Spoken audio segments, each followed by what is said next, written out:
Assalamualaikum warahmatullahi wabarakatuh. Anak-anakku para santri, hadirin hadirat dan segenap pemirsa TV One yang saya cintai. Sekarang ini banyak orang merasa pintar, tapi sedikit orang pintar merasa. Merasa pintar itu sering menimbulkan kesombongan, tapi pintar merasa itu sering menimbulkan kebijakan. Nah, tidak bisa kita mendidik orang cinta fakir miskin cuma lewat seminar, simposium, dibacakan makalah, dibicarakan penderitaan orang lapar, tapi yang pidato orang kenyang semua. Dari mana kepekaan itu mau tumbuh? Nggak bisa kita ngajar anak berenang cuma di teori, nggak pernah dibawa ke kolam. Nah, ini puasa secara direct, rasakanlah lapar dan haus, enak apa enggak? Kalau kau tahu lapar haus nggak enak, laparmu sebentar, hausmu sekejap. Jika maghrib datang, lapar hilang, haus lenyap. Non saudara-saudaramu yang terkapar di kolong-kolong jembatan, janda-janda tua yang merintih kelaparan, tiap hari merasakan seperti ini tanpa tahu kapan hidup dan nasibnya akan berubah. Dari situ timbul kepekaan, kepekaan membangun kepedulian, dan kepedulian biasanya menciptakan semangat kebersamaan. Itu yang orang tua kita istilahkan, ringan sama dijinjing, berat sama dipikul, duduk kita sama rendah, berdiri pun kita sama tegak. Nah, sebab itu dalam hadis kursi Allah Subhanahu wa taala menyebutkan ada golongan yang dicintai Allah. Salah satunya adalah uhibbu ahlas sakha. Aku cinta orang yang pemurah. Aku cinta orang yang ringan tangan. Aku cinta orang yang suka memberikan bantuan kepada orang-orang yang memerlukannya. Wa hubbi lil fakiri syakhi asyad. Tapi aku lebih cinta lagi kepada orang miskin yang pemurah. Jadi kalau orang kaya sedekah 5.000, orang miskin sedekah 5.000, ya. Sama 5.000-nya Pak David, ya. Tapi lebih besar pahala si miskin tuh. Karena buat si kaya apalah artinya uang 5.000. Tapi buat si miskin dia mesti peras keringat, banting tulang, namun dia berani, seperti beraninya yang kayak tadi itu. Kira itu, ya. Bagaimana puasa membangun kepedulian dengan merasakan lapar dan haus. Ya, Pak Kiai, tapi bicara mengenai kepedulian sosial, Pak Kiai, tadi dikatakan bahwa Kiai, dengan kita berpuasa kita bisa melatih diri kita seperti anak. Kalau mau belajar berenang jangan teori saja. Dengan menahan lapar ini salah satu bagian. Tapi kenapa zaman sekarang banyak orang yang melaksanakan ibadah puasa, tetapi hatinya kok masih belum terketuk gitu, hatinya masih keras saja. Ya. Kiai, silakan Kiai. Seperti tadi subuh kita sampaikan bahwa orang terjebak kepada rutinitas ritual. Ibadah dilaksanakan hanya untuk menggugurkan kewajiban. Ya. Jadi dampaknya tidak membias pada pembentukan pribadi, ya. Sehingga sholat rajin, maksiat tekun, sedekah mau tapi nyolongnya lebih gede. Ini ibadah tidak punya dampak dalam membentuk kepribadian, ya. Dan akibatnya bukan salah ibadahnya, tapi salah di mananya, Kiai? Yang bersangkutan melaksanakan ibadah hanya dengan prinsip untuk melaksanakan sebuah kewajiban. Ya. Asal gugur kewajiban selesai. Haji jadi mode, ya. Apa namanya, umroh jadi mode. Cuma sekedar tren aja. Akad nikah di depan Masjidil Haram, 2 bulan pulang cerai. Ini buat apa sampai ke Masjidil Haram kalau memang mau cerai?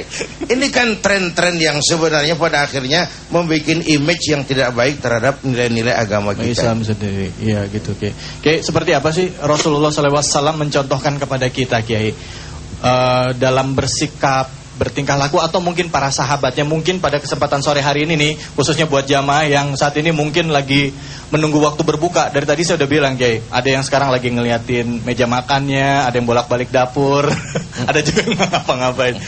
Ada nggak cerita yang bisa menginspirasi kita, Kiai? Kalau soal berbagi, ada satu riwayat. selesai sholat Rasulullah tuh langsung pulang, tidak wirid, tidak zikir. Sahabat heran. Lalu tidak lama Rasulullah datang lagi ke masjid lagi, lalu ditanya, kenapa tadi tidak zikir dan doa ya Rasul? Beliau jawab, tadi selesai sholat saya ingat di rumah tuh ada uang 2 dirham belum saya sedekahkan. Saya nggak kepengen uang itu nginep jadi pikiran. Allah. Saya cepat-cepat pulang, saya sedekahkan. Sekarang sudah nggak ada apa-apa di rumah, saya tenang. Ayo kita wiridkan, teruskan wirid kita. Nggak ada apa-apa, tenang. Kalau kita kan gedabak-gedubuk. Ya ampun, lihat tabungan, lihat berapa, tinggal berapa, nggak cukup aja kita stres ya, banyak kan. Apalagi di sini nih, yang anak-anak perantau yang nyampe di sini lihat tabungannya udah mau habis ya, gitu. Belum ada kiriman. Ada yang belum dapat kiriman? Hah? Ada, adanya pelan banget.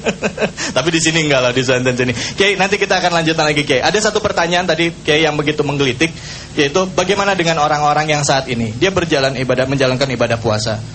Kayak Kiai bilang tadi, ibadah jalan, maksiat juga tekun.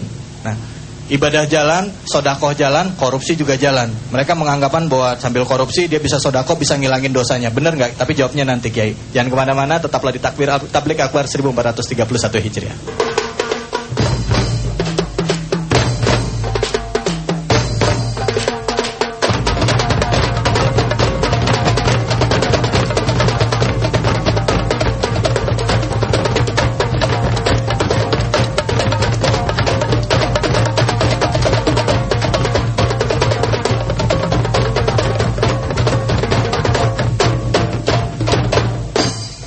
Alhamdulillah kita kembali lagi di Tablik Akbar 1431 Hijriah. Tentunya persembahan dari TV One. Buat Anda yang menantikan hadiah jangan khawatir. Nanti di akhir acara atau di penghujung acara ini kami akan bagi-bagikan hadiah yang merupakan persembahan dari Top One Oil Action Matic. Uang senilai 1 juta rupiah setiap hari untuk pemirsa yang ada di rumah. Ya, tapi sebelumnya saya mau tanya dulu sama santri-santri yang ada di PP Darun Najah ini nih. Gimana semuanya? Masih semangat? Coba, kok semangatnya masih? Coba, masih semangat semuanya? Alhamdulillah. Kita takbir sama-sama. Allahu Akbar. Ya Allahu Akbar, ya Allahu Akbar. Coba, semangatnya mana yang laki-laki? Allahu Akbar. Allahu Akbar. Allahu Akbar. Alhamdulillah. Baik, kita akan lanjutkan lagi untuk mendengarkan tausiah dari guru kita yang sudah hadir bersama-sama kita, Kiai Haji Zainuddin MZ. Pada Kiai kami persilakan. Fadhol Kiai. Hadirin dan pemirsa TV One, pada mulanya Islam itu membebaskan manusia dari ras diskriminasi, mengikat manusia dalam persaudaraan akidah. Apapun orang datang, apapun warna, dari suku apapun ia dilahirkan, kalau akidahnya sama, itu adalah saudara kita.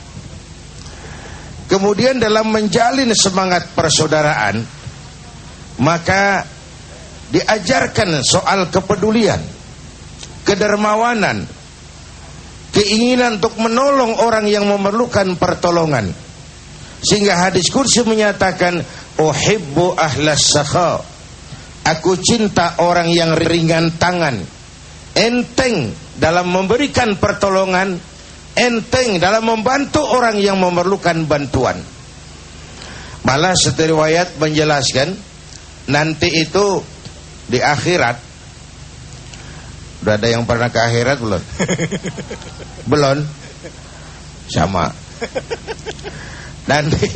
Nanti itu di akhirat, di depan pintu surga itu ada yang bertengkar. Pertama, orang yang mati syahid. Yang kedua, orang yang hajinya mabrur. Yang ketiga, orang kaya yang pemurah. Dan yang keempat, orang alim. Ini masing-masing merasa berhak lebih dulu masuk ke surga. Bertengkar di depan pintu surga. Allah turun utus malaikat Jibril, coba adilin, kenapa mereka ribut di depan pintu surga? Turun malaikat Jibril, ini kenapa sih ribut di depan pintu surga sini? Pak Jibril, akrab banget kayaknya pakai Pak Jibril. Masing-masing kami merasa berhak lebih dulu masuk ke surga. Oh begitu? Iya. Memangnya apa sih amalan kamu waktu di dunia? Kok masing-masing merasa berhak lebih dulu masuk surga? Coba sini yang pertama, sampean Mas, sini. Dari Jawa ini yang pertama dipanggil. Sini. Apa amalan kau waktu di dunia sampai merasa berhak lebih dulu masuk surga? Ya malaikat Jibril, saya waktu di dunia pergi haji. Haji saya alhamdulillah mabrur. Katanya orang yang hajinya mabrur masuk surga lebih dulu. Kata siapa? Kata Kiai. Waktu pengajian saya diajarin begitu. Kalau begitu jangan mendahului orang yang memberitahu kamu dong.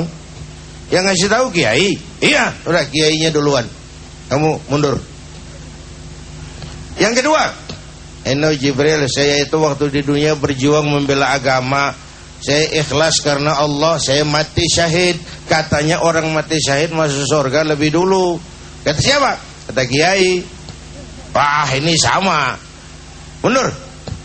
Kamu yang ketiga, Jibril, saya waktu di dunia diberikan amanah berupa harta. Harta itu saya belanjakan di jalan Allah. Katanya orang kaya pemurah masuk surga lebih dulu dari yang lain. Kata siapa? Kata Kiai. Ini sumbernya jelas. Sumbernya sama semua. Kiai, silakan masuk lebih dulu. Nah, untung Kiainya Kiai tahu diri. Gak mentang-mentang disuruh lantas nyelonong aja. Kata Kiai, sebentar dulu Pak Malaikat.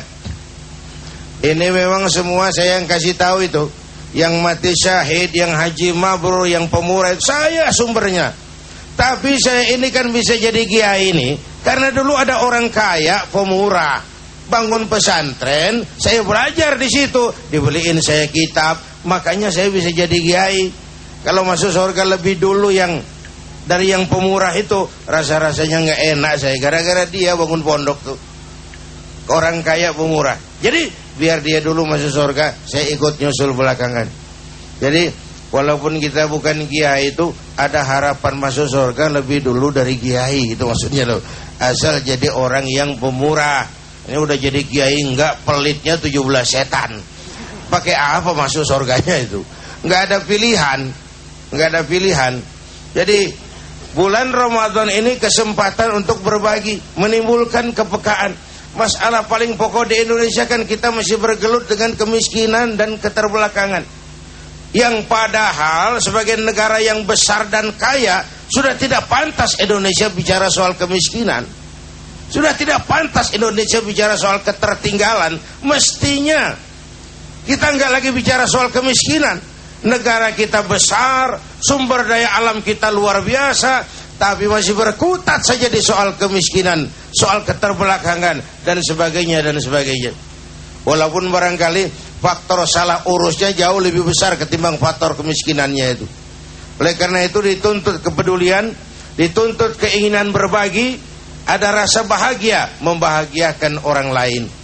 Sehingga pelaksanaan daripada ibadah puasa membuat bias dalam kehidupan, membangun manusia yang punya kepedulian sosial yang tinggi, punya empati. Sekali lagi, kepekaan menimbulkan kepedulian, kepedulian melahirkan semangat kebersamaan, dan kebersamaan itulah yang sangat kita perlukan sekarang ini. Sehingga berdua pasti lebih baik daripada sendiri, bertiga pasti lebih baik daripada berdua. Semakin banyak kita bergabung, semakin kuat kita untuk kemaslahatan umat di masa yang akan datang. Jadi itu, Bung David. Baik, Kiai. Tadi pertanyaan saya belum terjawab, Kiai, mengenai ada orang yang beranggapan bahwa sedekah itu kan bisa menghapuskan dosa. Betul ya? Jadi karena dia tahu sedekah itu bisa menghapuskan dosa, jadi maksiatnya juga jalan terus, korupsinya jalan terus. Juga nanti dengan dia bersedekah bisa menghilangkan dosa-dosanya. Nah, apakah itu betul, Kiai? Tapi nanti jawabnya Kiai ya. Baik pemirsa, kita akan lanjutkan lagi. Nanti kami juga akan berikan kesempatan kepada Anda ya untuk mendapatkan hadiah ya, persembahan dari Top One tentunya. Dan bagi Anda yang saat ini mungkin berada di Indonesia Timur ya, entah sekarang sudah berbuka atau siap-siap untuk berbuka puasa ya. Jadi jangan lupa setelah berbuka puasa lakukan langsung sholat maghrib ya. Jangan kemana-mana, kita akan lanjutkan lagi ya. Tetaplah di Tablik Akbar Ramadan 1431 Hijriah.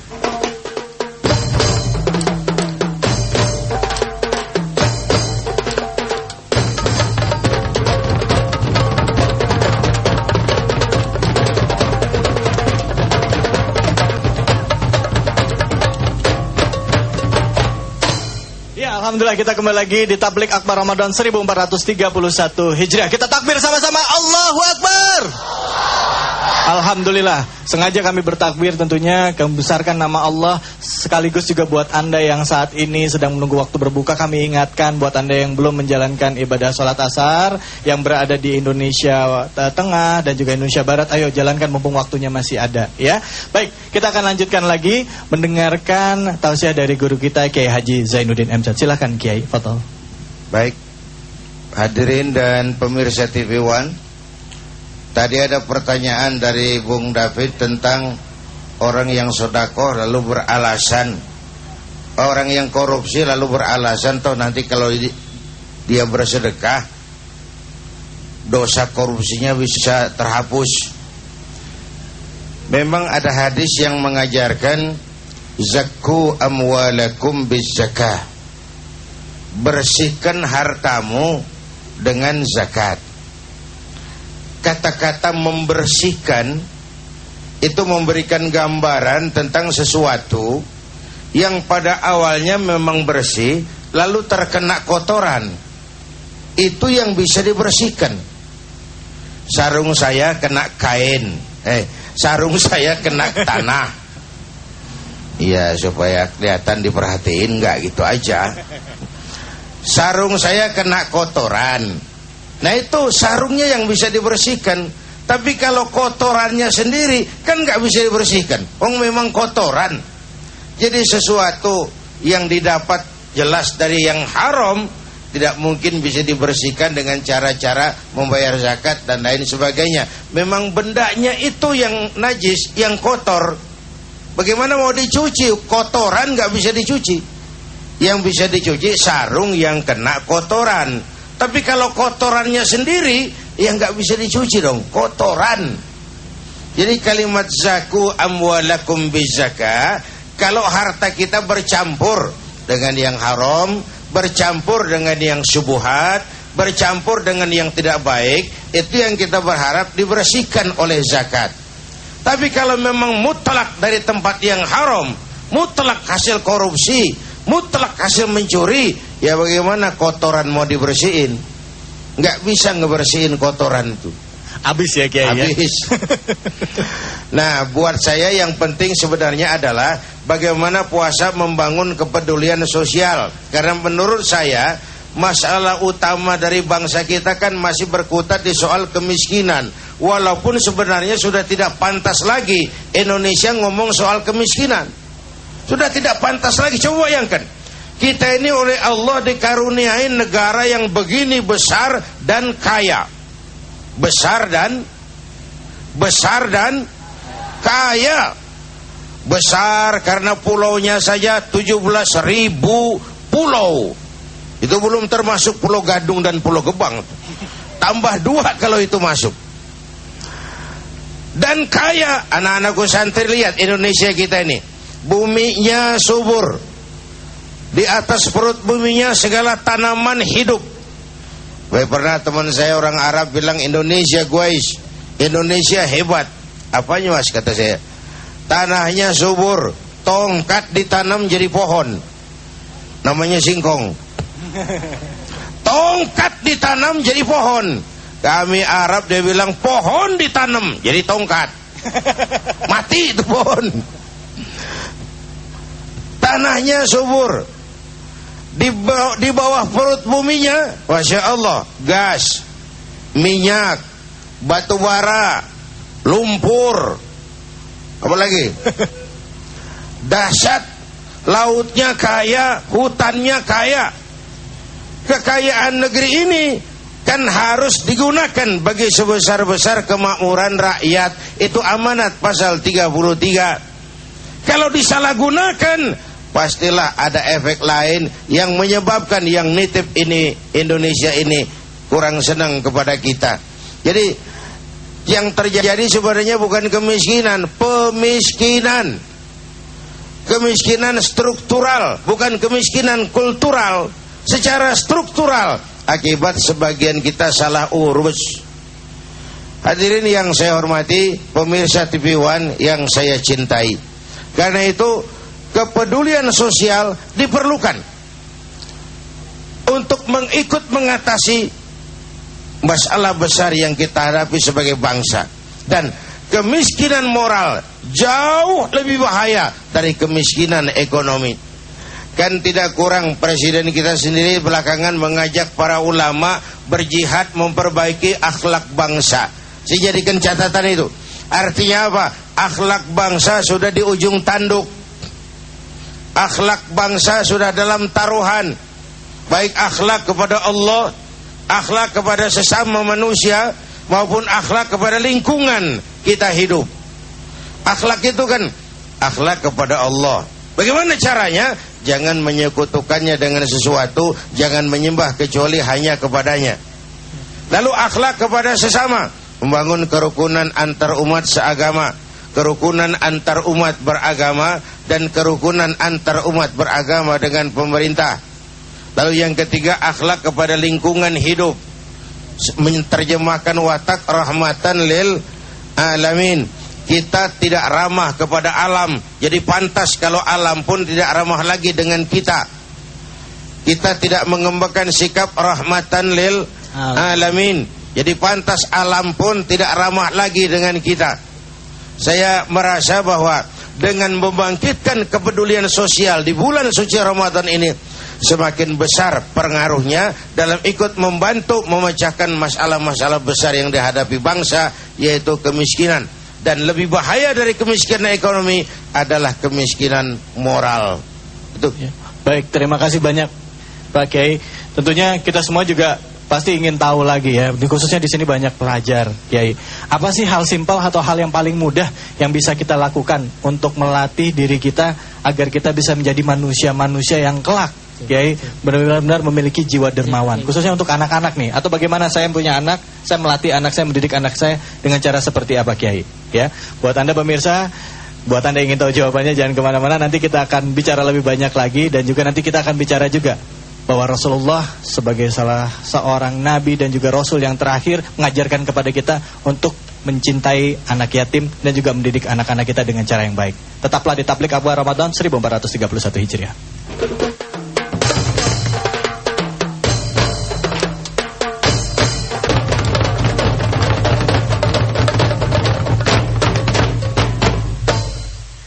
Ya, alhamdulillah rabbil alamin, kita kembali lagi di Tablik Akbar Ramadan 1431 Hijriah. Beruntunglah kita karena kita masih bisa dipertemukan dengan bulan suci Ramadan.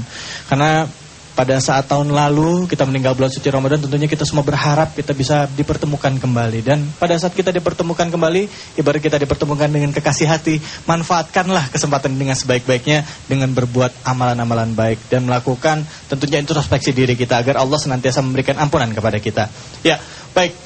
Pemirsa, kali ini saya akan bicara mengenai masa pendidikan. Tidak salah ya, karena kali ini kita ada di PP Darun Najah, ada Kiai Haji Ma'ruf Amin. Kiai, mungkin Kiai boleh berdiri. Kiai, saya mau tanya-tanya sedikit sama Kiai. Sebagian besar konsep pendidikan di Indonesia, ya, sebagian besar itu teori, ya, atau hanya melatih otak. Tapi kalau bicara mengenai akhlak, bicara mengenai agama, itu kan nggak cukup hanya dengan teori, tapi juga harus dengan contoh, aplikasi, ya, pelaksanaan. Ada nggak yang diajarkan di sini yang mungkin bisa jadi pelajaran buat pemirsa yang ada di rumah? Silakan, Kiai. Itulah sangat beruntung para wali santri, terutama yang anak-anaknya dididik di pesantren. Karena di pesantren itu dididik dan diajar. Kalau ilmu pengetahuan itu namanya diajar, tapi kalau pendidikan itu dibiasakan lama-lama menjadi terbiasa. Seperti pendidikan ikhlas, ya, bagaimana anak-anak itu saling menghargai yang lain semata-mata karena Allah. Dia ikhlas untuk disuruh nyapu oleh kiainya karena dapat pahala dari Allah.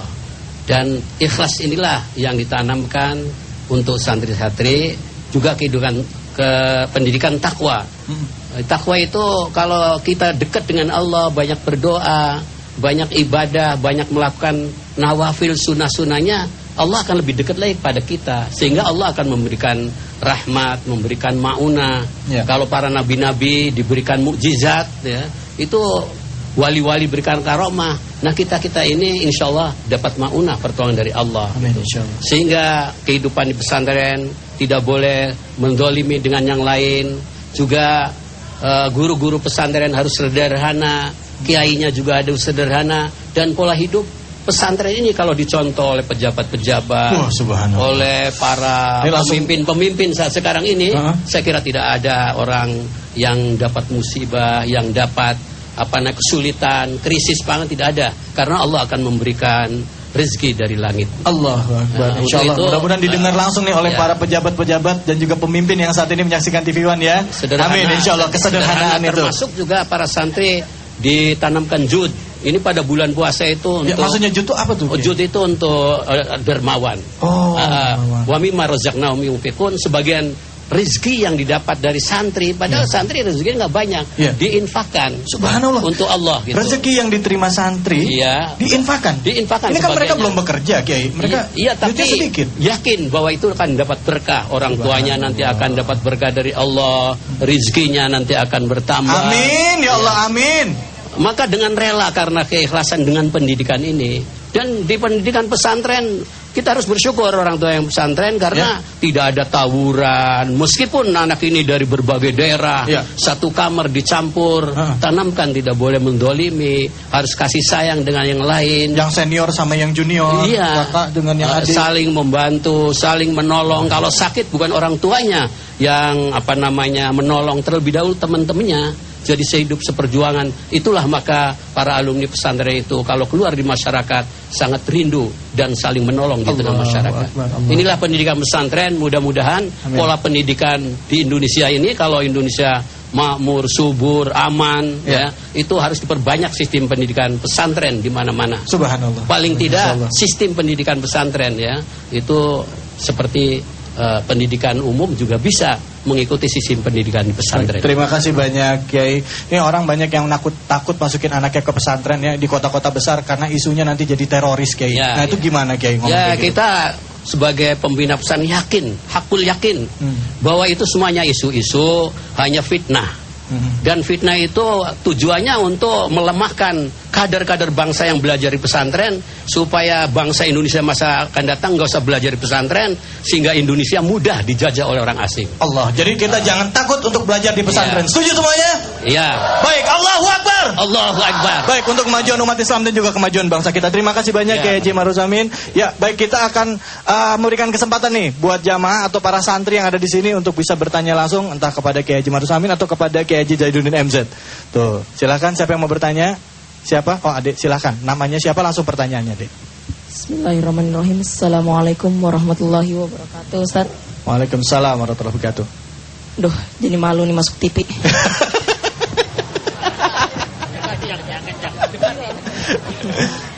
Sebentar, Dek. Ustaz Zainuddin. Dek, coba tarik nafas dulu. Ya, silakan pertanyaannya. Ustaz Zainuddin. Iya. Ustaz. Jadi gini, Ustaz. Ada orang kaya. Dia ini mau sedekah, Ustaz. Nah, setengah dari harta yang mau dia sedekah. Sebentar, Dek. Mohon maaf saya potong. Namanya siapa? Dani Dwi Saputra. Dani Dwi Saputra. Dwi Saputra. Dari mana kamu asalnya? Dari Jakarta Barat. Dari Jakarta Barat. Dani Dwi Saputra. Oke, silakan. Dilanjutkan lagi. Jadi setengah dari hartanya itu, Ustaz. Pertama, setengah dari harta dia jerih payah dia sendiri, Ustaz. Nah, setengahnya lagi itu, Ustaz, itu dari ini, Ustaz. Dari dia minjem kemana-mana. Nanti dia ganti. Itu boleh nggak, Ustaz, itu? Jadi ada orang kaya. Dia mau menyedekahkan hartanya. Setengah dari hartanya itu hasil minjem, Ustaz. Setengah dari hartanya hasil minjem. Nah, yang setengahnya lagi harta jerih payah dia sendiri. Oke, jadi boleh nggak harta yang hasil minjem itu disedekahkan juga ke orang? Iya. Gitu. Silakan. Silakan, Kiai. Iya, yang hasil minjem itu yang boleh disedekahkan adalah yang hasil jerih payahnya saja. Yang hasil dia minjem karena masih bersangkutan dengan hak orang lain, sebaiknya dia utamakan juga hak orang lain. Gitu. Iya. Gitu ya. Jadi ini dia harus lebih utamakan hak orang. Jadi minjemnya ini gimana? Dibayar dulu apa gimana? Iya, itu kan hakul adami, hak kemanusiaan yang harus diselesaikan. Oke.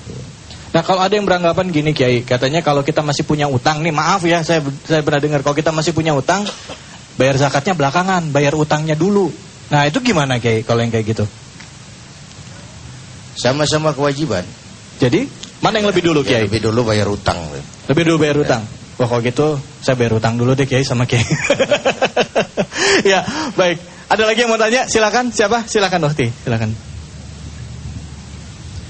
Bismillahirrahmanirrahim. Assalamualaikum warahmatullahi wabarakatuh. Waalaikumsalam warahmatullahi wabarakatuh. Namanya siapa? Langsung Ya, pertanyaan. nama saya Kodrina Sufi. Dari Bekasi. Dari Bekasi. Silakan. Yang ingin saya tanyakan, apakah yang dinamakan bersedekah itu hanya dengan berupa harta ataupun uang, ataupun dapat berupa kita berbagi ilmu dengan orang lain, ya, ataupun dengan memberikan makanan kepada orang yang kelaparan? Apakah itu juga disebut dengan bersedekah? Ya. Apakah apa hukumnya dan apa pahalanya sama nilainya dengan yang sedekah berupa uang? Ya. Terima kasih. Wassalamualaikum warahmatullahi wabarakatuh. Waalaikumsalam warahmatullahi wabarakatuh. Biasa kalau pelajar pertanyaannya gitu, kalau nggak pakai uang bisa nggak yang lain ya? Karena kan belum cari uang. Silakan, Kiai. Ya, saya kira bukan masalah pelajar saja, karena kemampuan tiap orang kan tidak berbeda-beda. sama. Ya. Berbeda-beda. Ya. Itu sebabnya Rasulullah mengajarkan siapa yang punya harta bersedekahlah dengan hartanya, yang punya ilmu bersedekahlah dengan ilmunya. Sehingga jawabannya adalah sedekah tidak hanya dalam bentuk harta, ya, dalam bentuk tenaga, dalam bentuk ilmu, bahkan dalam bentuk senyum sekalipun. Itu minimalnya. Senyummu, tabassumuka fi wajhi akhika laka sedekah. Senyummu kepada temanmu itu adalah sedekah. Jadi kalau pakai duit belum bisa, ya sedekah. Senyum aja, banyak senyum aja, udah sedekah. Iya. Tapi kalau misalnya pakai ilmu pengetahuan, kita bagi-bagi ilmu gitu boleh ya? Boleh. Boleh ya. Bantu, apalagi kalau lagi ulangan. Enggak bercanda. Kiai, mungkin apa yang bisa kita simpulkan di kesempatan hari ini, Kiai? Tapi sebelum disimpulkan, tadi Kiai masih ada utang loh, Kiai, mengenai masalah anak yatim, Kiai. Bisa dijelaskan sedikit sekaligus kita tolong diberikan kesimpulan di kesempatan kali ini. Silakan, Kiai. Iya. Rasulullah bersabda, ana wa kafilul yatim kahataini yaumul qiyamah. Aku dan orang yang mau menanggung beban anak yatim seperti dua jari ini di akhirat. Jadi ada jaminan kalau di akhirat ingin dekat dengan Rasul, maka di dunia dekatlah dengan yatim. Yang dimaksud dengan dekat di sini adalah ana wa kafilul yatim. Kafil artinya menanggung beban. Apa itu dia? SPP-nya, makannya, pakaiannya dan sebagainya. Aku dan orang yang mau nanggung beban anak yatim seperti dua jari ini di akhirat nanti. Nah, seterusnya ada hadis, rumah yang paling disukai Allah adalah rumah yang di dalamnya ada yatim yang dihormati. Dan rumah yang paling dibenci Allah adalah rumah yang di dalamnya ada yatim yang disia-siakan. Ya. Itu sebuah bimbingan dari baginda Nabi. Karena itu di bulan ini siapa yang diberikan kelebihan rezeki oleh Allah, dekatlah dengan anak-anak yatim, bantu pendidikannya, paling kurang usap kepalanya penuh kasih sayang sebagai bagian dari rasa kecintaan kita kepada anak-anak yatim.